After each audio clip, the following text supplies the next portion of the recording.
자, 두 번째는 화장품주입니다. 화장품주도 오늘 오랜만에 반등이 좀 나오고 있어요. 사실 화장품주는 최근에는 APR만 잘 가고 다른 화장품주들은 조금 많이 쉬고 있었단 말입니다. 이제 좀 패턴이 달라질까요? 어떻게 보세요? 네. 오늘 이제 아침에 장 초반에 사실 시장이 그렇게 좀 파이팅이 많지는 않았죠. 네네. 근데 화장품주들이 갑자기 치고 올라가는 걸 보고 사실 주주분들도 이거 나 화장품주 갖고 있는데 올라가는 건 좋은데 이거 뭐 왜 오늘 왜 올라가는지 그러는지 몰랐어요. 사실 뭐 기사화가 되지도 않았고 특별한 이슈가 없었는데 결국에는 이제 정오 정도 돼서 기사가 하나 좀 나왔죠.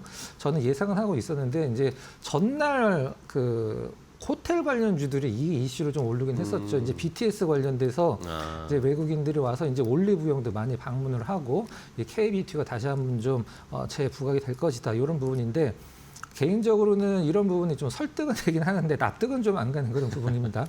일단 화장품 관련주들이 가장 좀 억울한 부분 한번 좀 말씀드려보도록 할게요. 오늘 한국콜마나 코스맥스 같은 ODM 기업들이 온게 실적 발표를 했을 때 역대 최고치라는 타이틀을 다 달았습니다. 근데 화장품주들은 왜 실적이 나올 때마다 급락이 나오는가? 시장의 어떤 기대치라고 얘기를 할 수가 있겠죠. 추정치가 너무 높았기 때문에 그거에 못 맞추는 이제 눈높이가 너무 높았기 때문에 이제 어떤 기대감에 못 미치는 실적이 주가를 이제 급락을 이끌어온 게 지금까지 어떤 화장품주들의 억울한 부분이었었는데.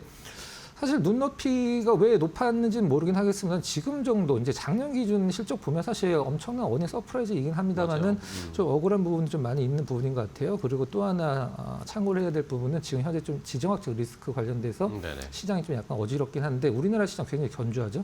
이 부분에 있어서 상대적입니다. 좀 약간 영향을 덜 받는 업종 중에 하나가 또 화장품이기 때문에 이제 앞으로 조금 더 화장품주들이 관심을 받을 가능성이 있어서 화장품을 한번 두 번째 섹터로 선정을 좀 해봤습니다. 네, 좋습니다. 자, 오늘 일제히 뭐 대부분의 화장품주들이 반등을 하고 있는데 그럼 종목을 하나씩 체크해 볼까요? 네, APR 이제 앞서 앵커께서 잠깐 말씀해주신 이제 뭐 시총으로 봤을 때는 대장주죠. 최근에 이제 나온 부분들 한번 체크를 해보면 루이비통 그룹이죠. 이제 화장품 유통체나 세포라에 이제 입점을 했다라는 부분이 최근에 대대적으로 보도가 됐는데 메디큐브가 들어갔죠.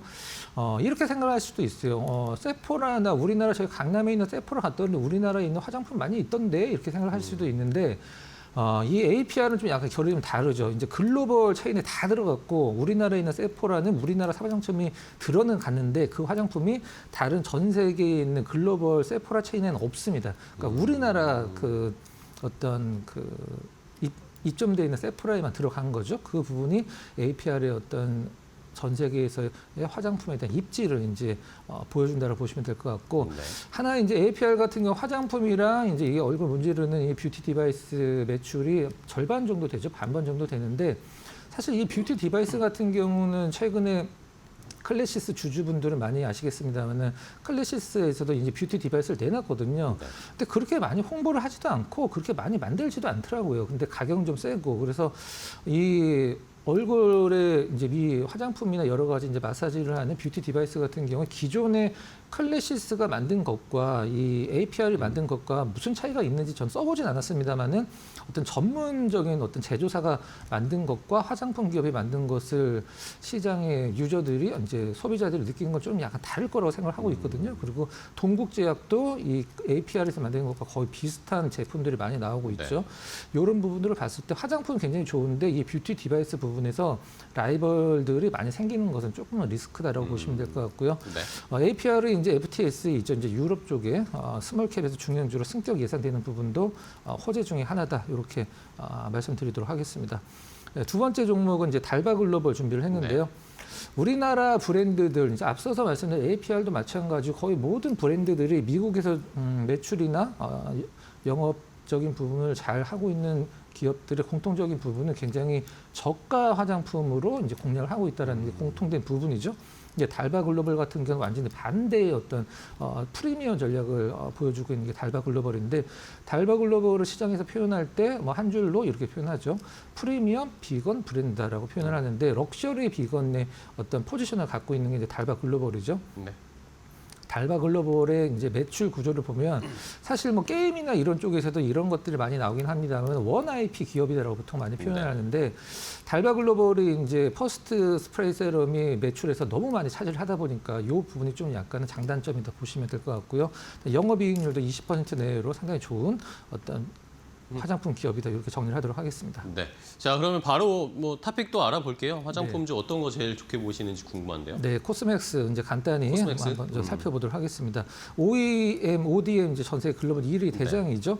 매출만 보면 한국 콜마가 훨씬 더 많던데 왜 코스맥스가 대장이냐라고 생각을 하실 수도 있는데 한국 콜마 같은 경우는 HKN, 이노엔이나 연우 같은 기업들의 매출이 상당하기 때문에 일단은 매출은 더 많지만 화장품만 보면은 코스맥스가 한국 콜마보다 1조 원이 더 많은 상황이죠. 최근에 이제 중국 쪽보다도 이 코스맥스 같은 경우는 미국이나 중국보다도 이제 동남아시아를 많이 공략을 하고 있는 상황인데 태국이나 뭐 인도네시아죠, 베트남, 이제 동남아 쪽으로 이제 확장을 많이 하고 있는 부분.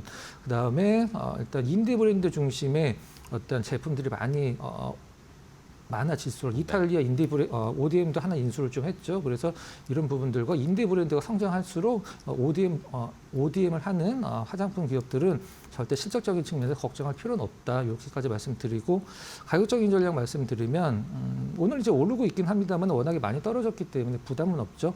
매수가는 현재가 전후 목표가 25만 원, 그다음에 손절 가격은 사실 손절 가격은 필요가 없는 가격입니다. 그래도 제시를 해드리면 17만 원으로 한번 잡아보도록 하겠습니다.